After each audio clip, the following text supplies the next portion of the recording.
안녕하세요, 가치환입니다. 1월 17일 화요일 국내 시장이 마감되었습니다. 자, 오늘은 모처럼 조정이 한번 크게 들어왔어요. 코스피가 0.85% 하락이 나왔고 오늘만 20포인트가 빠졌네요. 그리고 코스닥은 코스닥도 1% 하락이 나왔죠. 비교적 코스피보다는 코스닥이 그래도 크게 상승한 부분은 없었는데 오늘처럼 조정장에서도 크게 빠졌네요. 이어서 코스피 상위 종목들을 보면 오늘은 어제하고 달리 대부분의 종목들이 파란불로 마감이 되었어요. 특히 최근에 강세 흐름이 나왔었던 플랫폼 기업의 약세가 두드러졌고 또 LG 에너지 솔루션을 중심으로 해서 2차전지 관련주들 마찬가지로 좋지 못한 모습이 나왔습니다. 그래도 반도체 관련주는 거의 보합권 내에서 선방을 해주었었네요. 또 코스닥은 두 종목을 제외하고 전 종목이 파란불로 마감이 되었고 낙폭도 비교적 크게 나왔어요.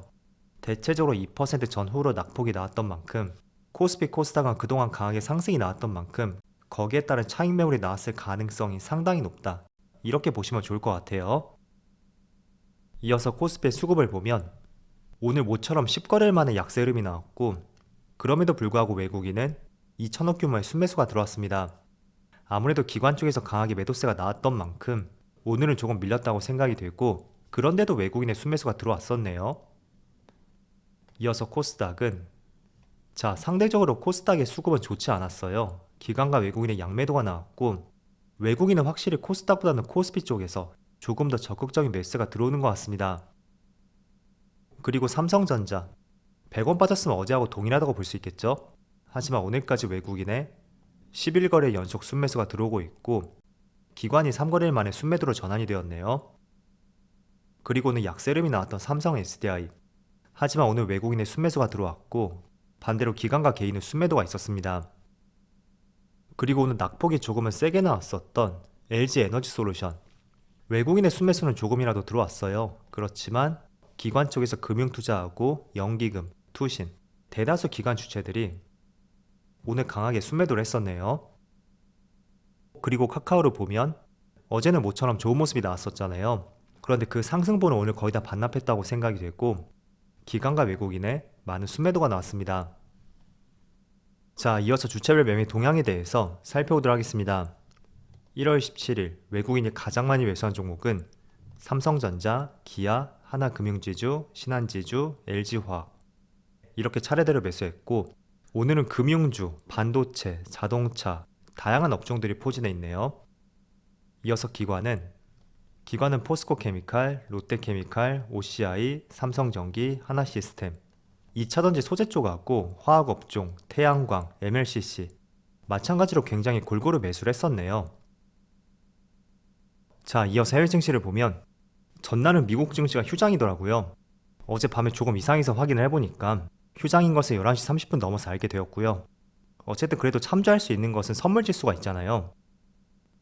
지금 나스닥 선물지수를 보면 어제는 크게 변동성이 없었다면 오늘은 소폭의 약세 흐름이 나오고 있습니다. 그래서 그 영향 때문인지 코스피 코스닥도 오늘은 약세 흐름이 나오고 있고 반대로 일본 니케이는 어제 글로벌 시장의 흐름과 다르게 크게 빠지는 모습이 나왔잖아요. 그래서 반대로 오늘은 1.2%의 상승이 나오고 있고 대만은 보합이네요. 그리고 중국은 약보합에서 움직임이 나오고 있습니다. 그래서 일단은 아시아 증시하고 비교해 봤을 때는 우리나라 증시가 조금은 약한 모습이 나오고 있다고 생각이 되고요. 물론 그동안 연초에서는 다른 아시아권보다도 국내가 훨씬 좋은 흐름이 나왔던 만큼 그런 측면에서 오늘은 차익 매물이 나오고 있다고 생각하고 있습니다.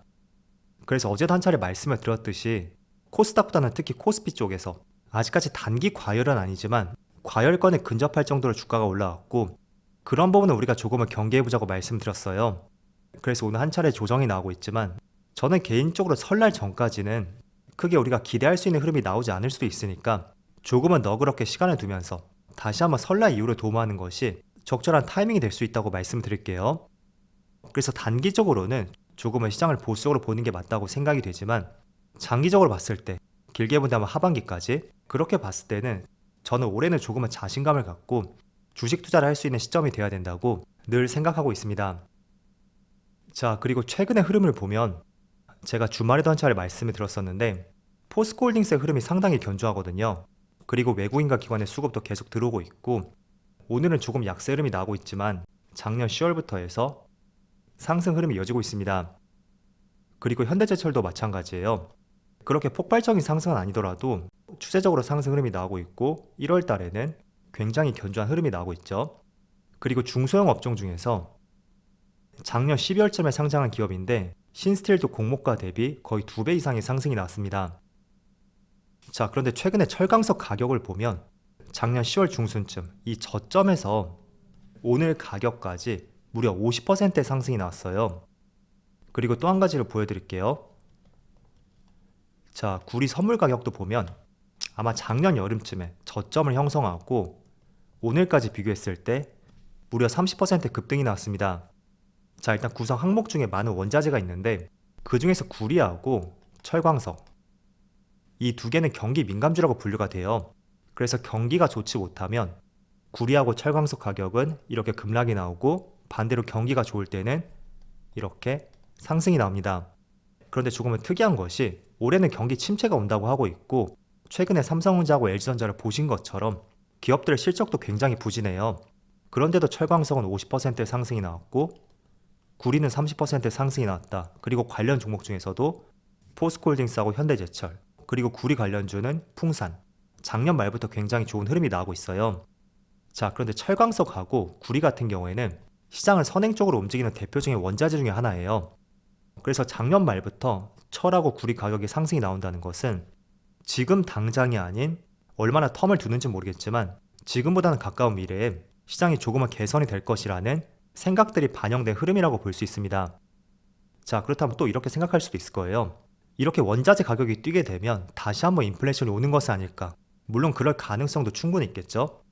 그렇지만 반대로 원자재 중에서 대표적으로 인플레이션과 연관이 있는 국제 유가하고 천연가스 가격, 지금 변동폭을 살펴보면 작년 여름에 고점을 형성하고 천연가스는 61%의 폭락이 나왔고 국제 유가 WTI는 37%의 급락이 나왔습니다. 그래서 인플레이션이 다시 뛰는 거에 대해서는 우리가 걱정하는 것은 조금은 이르다고 생각이 되고 만약에 정말 걱정을 할 수 있는 부분이 있다면 국제 유가도 경기에 따라서 등락이 굉장히 심한 업종 중에 하나예요. 그런데 철강석하고 구리하고 조금은 차이점이 있다면 철하고 구리는 조금은 가까운 미래에 대해서 선행적으로 움직임이 나온다면 이 국제 유가는 바로 지금이 어떠냐 거기에 따라서 유가의 변동성이 나온다고 볼 수가 있습니다. 그래서 실제로 철하고 구리처럼 가까운 미래에 경기가 조금은 개선이 된다면 분명히 국제 유가도 돌아설 가능성이 있고 그게 만약에 인플레이션이 본격적으로 꺾이는 시점이었던 작년 9월이었죠. 그 시점과 맞물리게 된다면 YY 기준으로 봤을 때 3분기부터 인플레이션이 크게 잡히지 않을 가능성도 있는 시점이 다가올 수도 있습니다.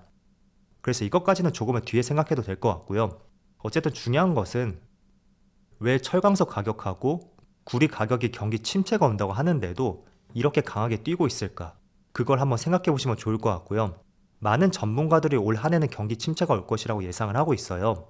물론 지금도 경기 침체 구간이라고 저는 생각이 되는데 그게 어쩌면 우리가 생각했던 것처럼 강도 깊게 오지 않을 가능성도 있고 그걸 지금 구리하고 철광석 가격이 힌트를 주는 것은 아닐까 이렇게도 한번 생각해 볼 수 있는 것 같습니다. 그래서 물론 정답은 알 수 없어요. 그렇지만 항상 구리하고 철광석은 대표적으로 경기하고 연관성이 있는 원자재라는 것을 말씀을 드리겠고 그게 왜 하반기부터 뛰고 있을지 스스로 한번 고민을 해보시는 것도 중요할 것 같습니다. 자, 그리고 금리 인상에 대해서 한번 말씀을 드려볼게요. 지난 2000년 이후로 미국에서 금리 인상을 했던 경우가 3번 있었거든요.